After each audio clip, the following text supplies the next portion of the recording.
Hi everyone and welcome to another Skyrim mod feature, episode 36.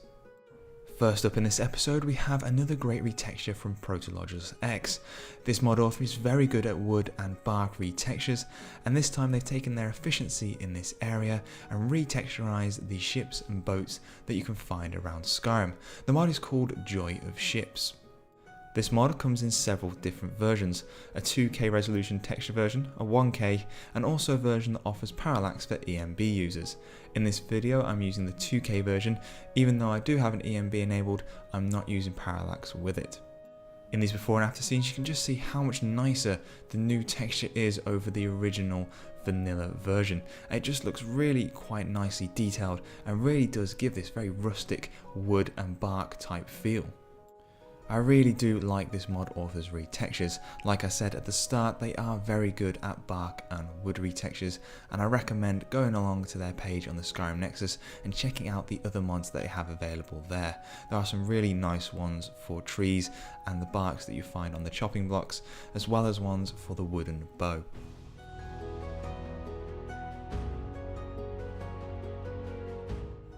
This next mod is a redesign and retexture of the Ebony swords that you can find in game. This is the Ebony Greatsword, the normal one-handed sword, and also the dagger.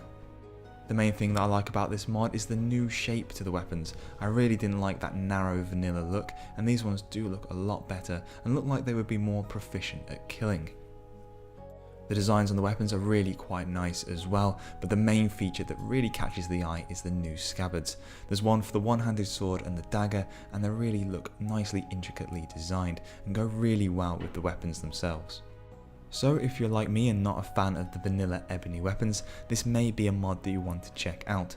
Just remember that it will override any other weapon texture replacers that you have for the Ebony weapons, for example a Midian Boar's Book of Silence.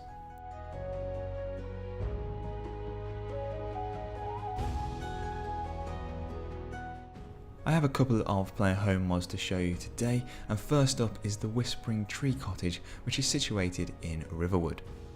In my opinion, this is a very nice player home for a starter house. It sits just at the back of the town near the rear exit, and it really does have a quaint, rustic and cozy feeling. Also, it's not overcluttered with storage facilities, it just feels like a normal house in Riverwood, and to me that's a very good feeling for a starter house. You're not overwhelmed by too many features, and it gives you something to build into later. There are 2 beds in this property, so you could share it with a follower or someone else, and the large dining table also lends to this, being a nice decent size for a big meal shared between people. If you're a fan of quaint cozy houses and you're starting a new game off and you're going to get to Riverwood pretty early on, this may be a mod you want to check out. Again, the link is in the description below. This next mod is a Lord of the Rings mod, and it's called Crown of the King Elessar. The crown has some nice detail and is of a good resolution texture.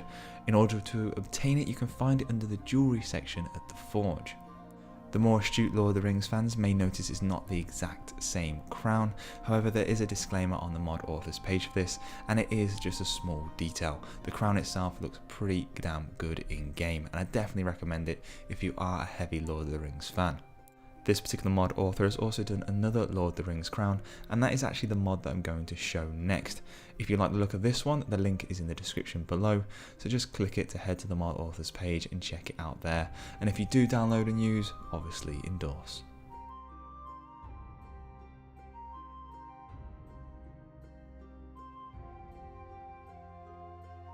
So this is the next mod from the same mod author, and if you're familiar with the Lord of the Rings franchise, you'll recognise it as the Witch King crown. Again, it has very nice detail and a good resolution texture, and once again being found in the jewellery section at the forge. This is a very useful crown for striking fear into your opponents, and if you play as a sinister character, this may be a mod that you're looking for. Once again, if you do like the look of the mod, the link is in the description below, and the last 2 mods are interchangeable. If you do go to the mod author's page, you'll find links to both.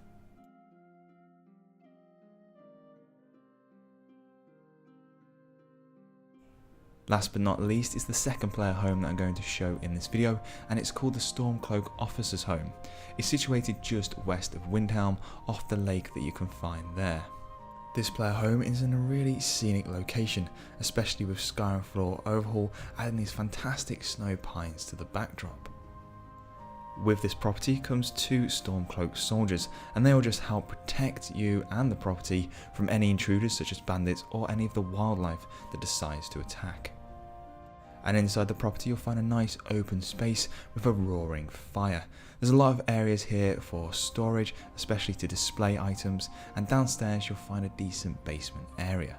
The basement opens up into several rooms, including one for torturing Imperial soldiers, so if that is your thing, then this may be a player home that you want to check out. The main thing I like about this mod though is the scenic backdrop, and it really does feel like a just reward for becoming an officer in the Stormcloak army. So that brings me to the end of episode 36 of another Skyrim mod feature. If you've liked any of the mods that I've shown in this video, please do head over to the mod authors pages by clicking the links in the description.